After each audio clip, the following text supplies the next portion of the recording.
آپ دیکھ رہے ہیں روشن پاکستان نیوز۔ ہم میں کسی کا حق نہیں بنتا کہ آپ کے بعد ہم گفتگو کریں۔ بہرحال میں کوشش کروں گا اس موقع سے اور جو مختصر سبق ہے اس سے میں انصاف کر پاؤں۔ ہمیشہ اللہ پہ توکل ہی کسی مومن مسلمان کی سب سے بڑی طاقت ہوتی ہے۔ انسانی ذہن سے اگر آپ سوچیں آج تو وہی صورتحال ہے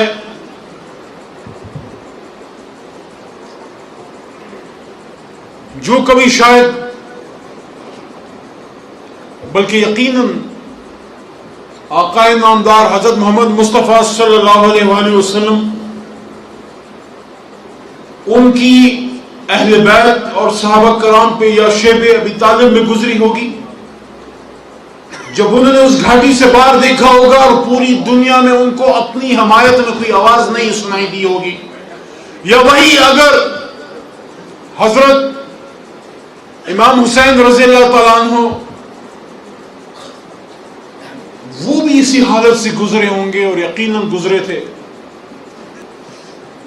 میرے بھائی اور آپ کے معتمد اعلیٰ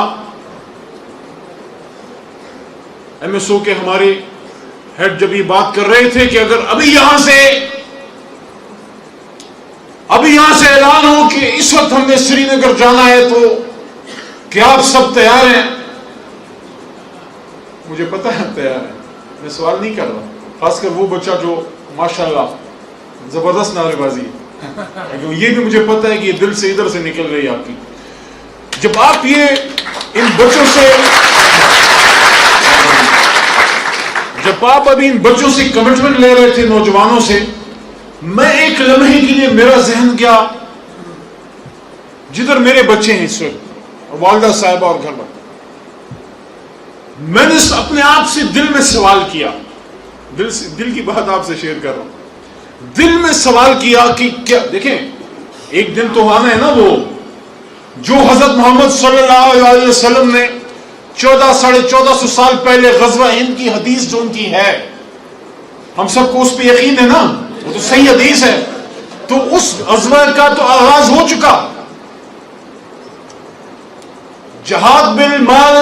یا جہاد باللسان سے تو ابتدا ہو چکی، جہاد بالجان یا جہاد فی سبیل اللہ یا قتال فی سبیل اللہ کا وقت بھی آئے گا، انشاءاللہ آئے گا۔ تو پھر میں نے اپنے سے دل میں ابھی یہ بیٹھے بیٹھے سوال کیا، میں نے سر اس طرح پکڑا ہوا تھا، دل کو میں نے پکڑا، میں نے ٹٹولا۔